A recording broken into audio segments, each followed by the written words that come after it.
कुछ हवेलियां खाली नहीं होती, वो बस चुप होती हैं। ये कहानी ऐसी ही एक खामोश हवेली की है, जहाँ हर दीवार कुछ कहती है, हर साया अपने आप में कुछ राज छुपाए बैठा है। मीरा और आरव सिर्फ सच जानना चाहते थे, लेकिन उन्हें क्या पता था कि इस हवेली का आखिरी राज उनकी जिंदगी पूरी तरह से पलट गया। नमस्कार दोस्तों, मैं प्रभात आप सबका स्वागत करता हूं अपने YouTube चैनल कहानी एहसास में।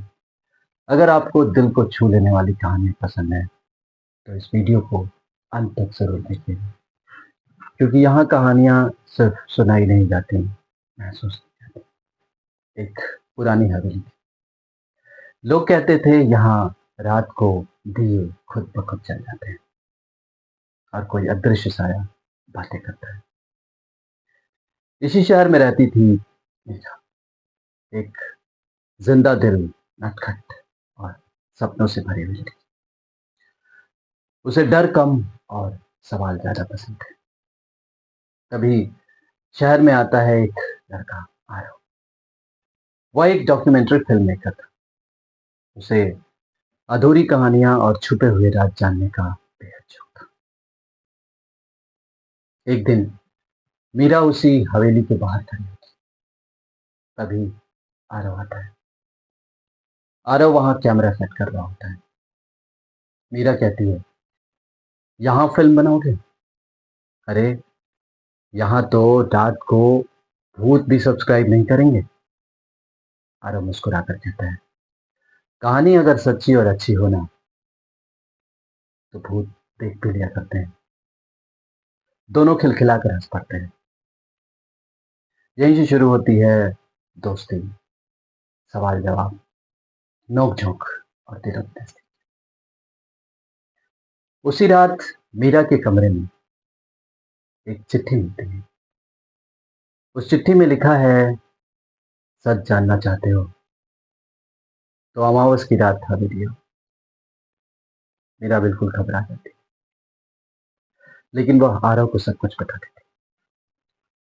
आरव कहता है, कुछ सच हमें डराने आते हैं, लेकिन वही हमारी जिंदगी बदलते हैं। उस दिन अमावस की रात उस हवेली के अंदर एक गुप्त कमरा मिलता है।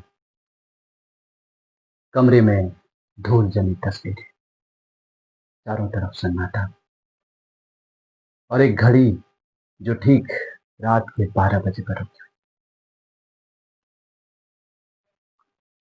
इसी बीच मीरा और आरव को पता चलता है कि कुछ सालों पहले यहाँ पर एक लड़की ने अपने सपनों को ही मार दिया था, क्योंकि लोगों ने कहा था तुमसे नहीं होगा। कहते हैं उसकी आत्मा आज भी इस हवेली में भटक रही थी।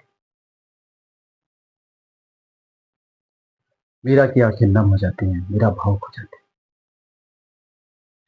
कहती है, अगर हम अपने सपनों से भागते हैं ना, तो हम भी इसी हवेली जैसे बन जाते हैं। आरव उसका हाथ थाम लेता है। कहता है, इसीलिए सच का सामना जरूरी है। तभी एक रोशनी आती है और अचानक ऐसा प्रतीत होता है मानो वहां वहां का सन्नाटा चला गया, जैसे कोई आत्मा आजाद हो गई हो।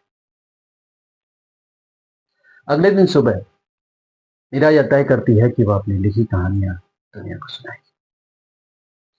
आरव उसी हवेली पर एक डॉक्यूमेंट्री फिल्म बनाता है, पुरानी हवेली का सच। फिल्म वायरल हो जाती है। लोग उसकी कहानियों को ही पसंद नहीं करते, बल्कि डर से आगे कैसे बढ़ा जाए ये सीखते हैं।